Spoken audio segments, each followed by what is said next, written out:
there's so much talk about and buzz about community. I thought we'd just start with your definition of community. What do we mean when we say community?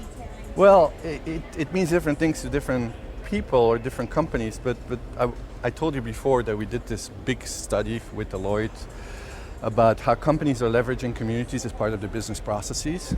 And at first we'd called it something like the community effectiveness study or something. And about halfway through we changed the name of the study to the tribalization of business study.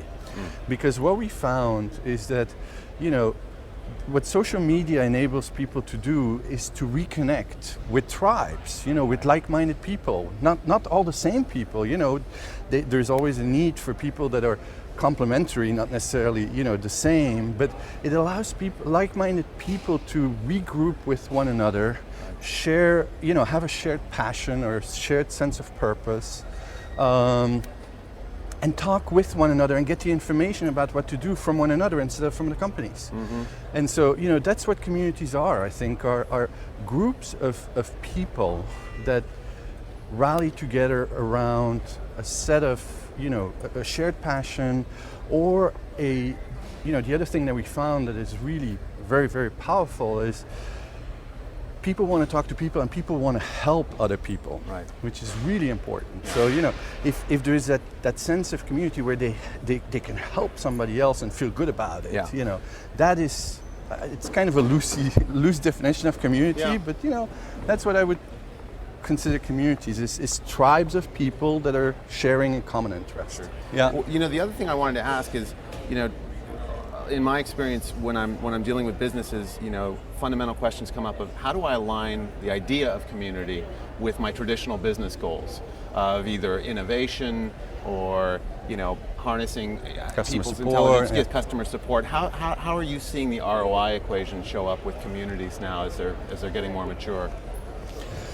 So a couple of things. Before answering your question, I think that it's important to say that, and a lot of people make that mistake, is it's important to realize that when you build a community, the first thing you have to think about is not how it aligns to your process, but what is it that you can create that will get people to rally around one another, right? So think about what's the value of that community for your customers or for whatever constituency you want to address, right? Maybe it's your employees. And that's the first thing you need to think about. Only afterwards can you start thinking about, how does this align with my business process, right?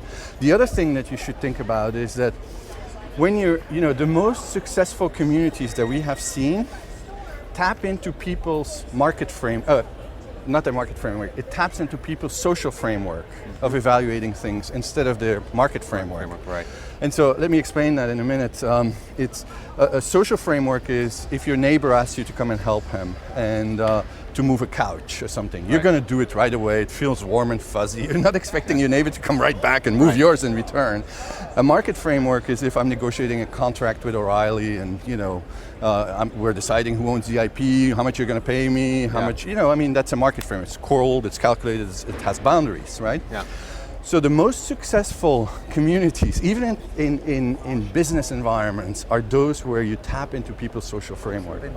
Now, what we found is that increasingly communities are being aligned with business processes in companies, right? So they're started off as a customer support community, or they started off as a new product innovation community, or they started off as a thought leadership community to influence a category or something like that. So we're increasingly finding them aligned with business processes, and we're increasingly finding a lot of companies who are actually deriving ROIs from it. Although I think that a lot of them are measuring the way that the community is succeeding the wrong way. It's kind of an early market. Yeah. So I give you another example. We were talking to another big retailer, and if their community would be successful, people would communicate with one another through SMS and email, right? So not have to come to the site, and yet they were measuring success of that community by page views and time spent on the site. Right, which is a very traditional metric that doesn't really, And so I said, why do you measure it that way? And they said, well, how should we measure it? And I said, how about by increased sales in your stores? And the CMO went, that's interesting. We measure every single other marketing program that way. I wonder why we never thought about doing this with this one. Right. You know, so it's an early market, people are confused. So, Yeah. you know, in some cases, you know, ROI is a dangerous thing, right? I mean, if you, in traditional marketing programs, if you measure something and you measure the wrong thing, that's it. Right. But if you start off a community and you goal your people by the wrong measurements, Yeah. they may create behavior that is not in the best interest of your community. Yeah. So at one company, SAP actually, very large developer community, 1.4 million people or something like that.